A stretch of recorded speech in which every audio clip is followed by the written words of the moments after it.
of having the jungle, because the Dragon Knight can't go to his own jungle, but you just can't tilt. You have to relax and say, okay, this is part of the game. I'm meant to be behind in CS. We'll get ahead in other ways. Alright, so as our Spirit Breaker hopefully going to pick up that level 6 and may be able to rotate, help that one. Stun gets laid out. DK Phobos not really scared too much. He's just tanky for the dual lane to really shut him out.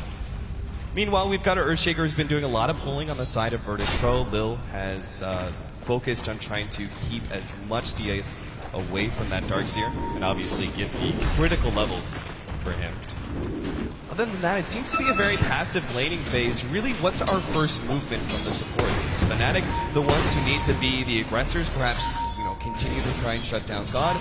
Or do we look towards that rotating Earthshaker, maybe even going down to, you know, the middle lane or bottom lane with the Spirit Breaker as he hits his level 6?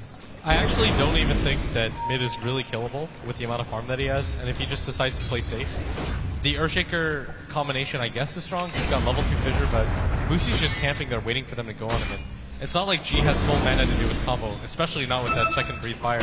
So they probably just have to kind of concede and say, okay, until the Spirit Breaker's willing to come in, we probably can't do anything. But this double damage might change things as DK Phobos sprints out of there with 58 HP, and they should be able to do some damage to this bottom tower, but he's still getting a lot of levels, considering the type of lane that he's against. He's almost level 6, compared to Ohio, who's only level 4. She's going to rotate to this top tower, take this tower really quickly, and I like this rotation. Yeah, they're hoping to be able to catch the Darks here at the same time. Lil coming out, going for the Fissure block, which he does land. It's just a bit too close to the tier 2. So Virtus Pro very much committing now to take the tier 1 at the off lane. But this is seriously going to be a great trade-off for Fnatic. They're pushing in their own bottom lane. They're also taking down middle. In fact, you can see Mushi right now is using his illusions to be able to pull the creeps just to give that extra right-click time for catching Imba and the creeps on that tier 1 middle tower. Yeah, and I don't even know if this is a really good trade for VP, because G, who's already far behind, yeah, you get that tower at top, but you're giving up so much leeway to the Shadow Queen, who nearly doubles you in CS. If he was able to take that tower by himself solo, that would just be further efforts wasted, and Kuchikemba's doing a really good job. He has already done the stack, so there's not much more that they can go for, or he's actually got one more stack to go for. He's about to hit his level 7, and I anticipate him just kind of rotating there, because it's too unsafe to continue to push his mid lane. So the tier 1 tower does get denied by G, but it's still a loss of map control for Virtus Pro. Same goes with that tier 1 offlane tower being brought down to around half HP. KYXY here, he's been free farming for quite some time. What really should his item build be for this game? Are we looking towards perhaps a somewhat early Midas, or do you go for the Blade Mail Blink Dagger build this game just to try and get it really aggressive on the Gyrocopter at all times? I don't know if Blade Mail Blink Dagger is the build this game. If I'm looking at VP's lineup, there's not a whole lot of heroes that I want to really use the Blade Mail on. There's no damage that VP can't just not throw out. Especially since the Gyrocopter is eventually going to go S and Y into BKB. I think the Wraith King has to keep up in farm, and I think it's the wrong idea to go for the Blade Mail. The Blink Dagger, though, I really agree with, because if you're Fnatic, what I think will happen is Kuchikemba will go for the mech, your Wraith King gets a Blink Dagger, and then you can essentially just run at people. And he's actually got a Gloves of Haste, so this might mean that he's going to go for the Hand of Midas instead. The possibility of a Maelstrom is there. That used to be a frequent build for Wraith Kings as well, but a much more popular build would of course be that Hand of Midas, just because levels are so important on a Wraith King, right? The faster you get that level 2 or level 3 ultimate, the more viable you are as a carry. Yeah, a lot of your natural abilities just come from your passives, so it's not necessary to really get early game items. Like, you don't need an S and Y or anything like that. You can just opt to go greedy, because like you said, you just need the levels. Once you're level 16, you're pretty much a free Aegis every single time.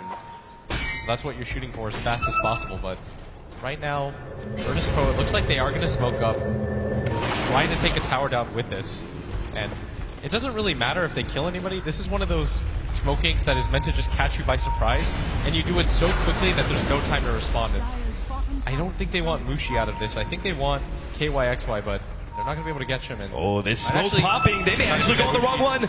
They blow up the illusion immediately. Mushi himself has actually been hit by the Fissure, but they still haven't caught out. DK Phobos trying to get vision for the charge. Now gets it, but perhaps it's a bit too late. Sure enough, they stop the charge, not knowing if Virtus Pro Rather, Fnatic are going to rotate around. Now looks like God is going to go for KYXY. Gets hit by the Light Strike Array. KYXY just hoping to be able to get back behind his tier 1 tower, especially with that reincarnation ready to go. I'm sure he feels very comfortable if VP want to go for the dive here. KYXY actually they're both going to TP out. They just give up this tier 1 tower in exchange for more pushing time. You could see already Mushi is trying to get that creep wave into the tier 2 tower, and Ketchigimba and Ohio are going to trade off for the tier 1 at top. Yeah, this is what I was talking about. That smoke, it's one of those hopeful, well, if we get it, great. If we don't, it's not that big of a deal, just because you're going to get a tower out of it every single time. Because there's zero time for Fnatic to respond. If they want to respond, they instantly have to make the gesture, okay, everybody has to TP right around now. But they smartly decide to go for the trade, and I'm a big fan of that.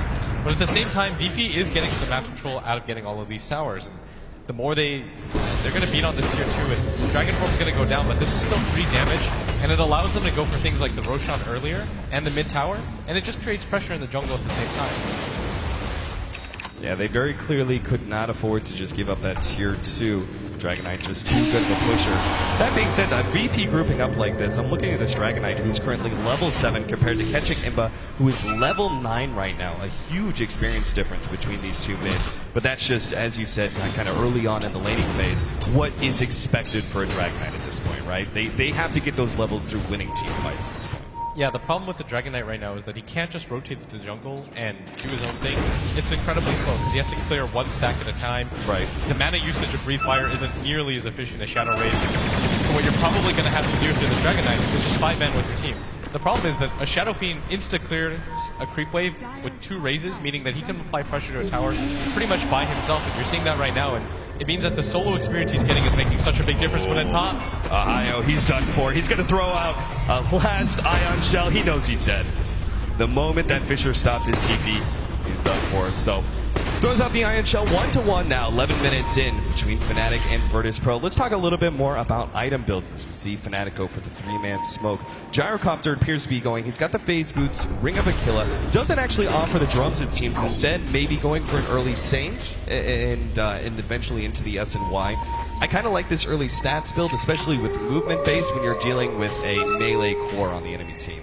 Yeah, it's just one of those things where you want to be able to kite for as long as possible, and the S&Y allows you to just have free stats, be able to pretty much kite KYXY nonstop, but it does look like VP wants to get into this fight, and everyone's TPing down, but Lil might just get caught out.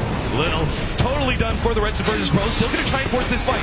KYXY is the first target, but of course, he's got that reincarnation. In fact, they even have the Song of Siren if they feel like this fight is not going to go their way. So Fnatic start backing up, Mushi pops the Song of Siren, and they're just going to play it very, very safe here.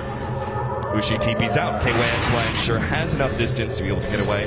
And Fnatic, I think they just have the right idea through and through. Avoid team fights as much as possible. Try and split push, take towers where you can, and draw this game out. You do not want to be going into team fights against a Dragonite and a Gyrocopter this early on into the game. Yeah, something I am a little bit concerned about, though, is that the Shadow Fiend decided to go for this S&Y. I believe he's not going for a mech or anything like that, so he's going to be pretty squishy in these fights, and that's something VP can take advantage of. They have a ton of stuns. The Rocket Barrage is still going to rip right through you, whether or not you have that S&Y, and this Roche fight is going to be so crucial. They don't have the sleep or the Ring King ulti. They've got 2 ultimates down on the side of Fnatic, but the element of surprise is there for Fnatic. They're going to be able to try and jump FG. He gets off the Shell Grade, catching him up, bounce over that Fisher, back and forth. The big Echo Slam comes out, but it's still not enough. God, as well as Illidan, dropping lower and lower. Looks like they're going to be able to get God on the start. Now double Ion Shell, but they just want to get out of here. Illidan is too strong. Mushi trying to sack himself over into Roshan. No, he's actually got a health potion.